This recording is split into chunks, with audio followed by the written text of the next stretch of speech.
In this video, I will explain how to design the room acoustics of a Swedish classroom. First, let's check out the classroom, and if it looks shoebox shape, something like this, then the Swedish building code has a requirement on wall absorption. It is not enough to only absorb in the vertical direction, because if you put sound absorption here in the ceiling, you will remove basically all the reflexes that are going to go bounce back and forth like this. You will get rid of them. However, if you do not do anything with the walls, you will still have the flutter echoes going back and forth between the parallel surfaces. There is nothing stopping them from bouncing back and forth.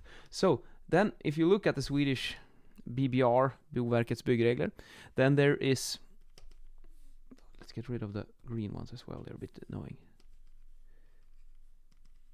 There is a formulation that you need to know about. Even for the minimum requirements, you need to treat the walls in rooms for education.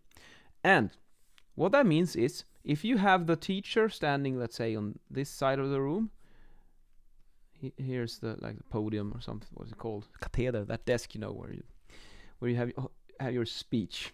And then there's the students, they're sitting out here, traditional classroom setting. Something like that. So where should these horizontal wall absorbers go? Basically what you want to do is to treat the room, and you do absorption in an L shape. So if this is the teacher, you want to treat the back wall to avoid, in this case there's no absorption. You will talk, and then it will bounce, and you will get annoying echoes coming back, and this will have a detrimental effect on the speech transmissibility. It will be harder to understand what's being said, basically. So you have to put absorption in the room, and then the first area to consider then, of course, is the rear wall should have treatment, like so. Because when you treat the rear wall, you will absorb the annoying reflexes that can come back otherwise. So it will only go there, and then it will stay. So why shouldn't you put it?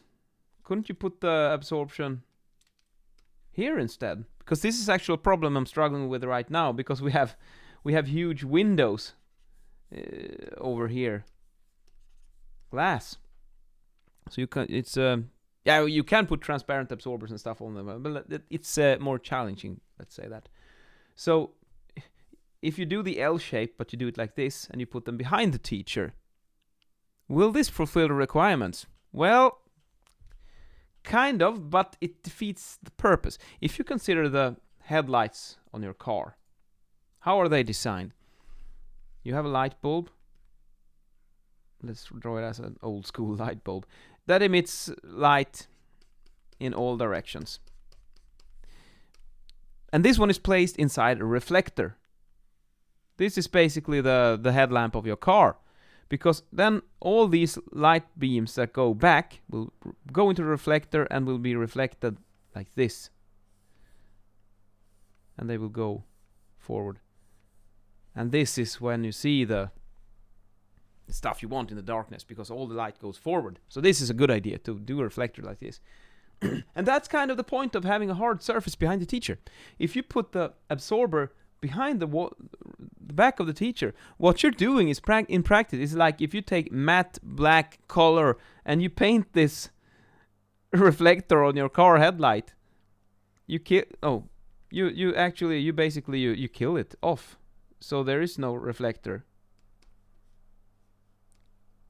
and you're back to this. That's not good. You're not gonna see what you're doing when you're driving in darkness. And the analogy with the room acoustics here would be that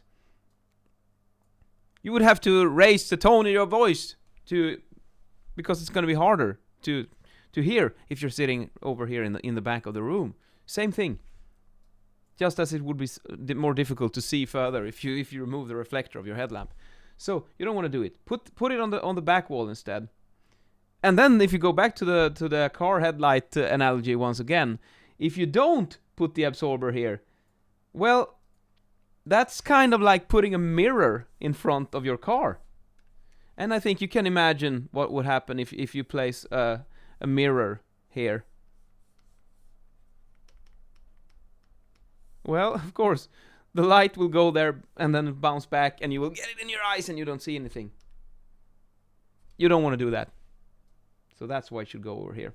And then to remove annoying echoes that go back and forth between the long sides of the rooms like this, is going to be a pronounced flutter echo if you don't do anything. Well, then you could do one of the sides. And that depends. So usually the classrooms, they're perhaps close to an outer wall. So maybe you have some windows here out to the garden. So that's perhaps not the best place to put your absorption. But then maybe you have a corridor wall here and you have the door here where you enter the classroom. So then perhaps this could be a good place to mount it. And now you have the basic concept of classroom. Oh, and of course, don't forget the ceiling. The ceiling is also very important.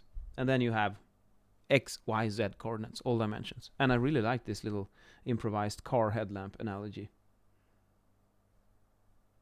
That's it for tonight. See you later.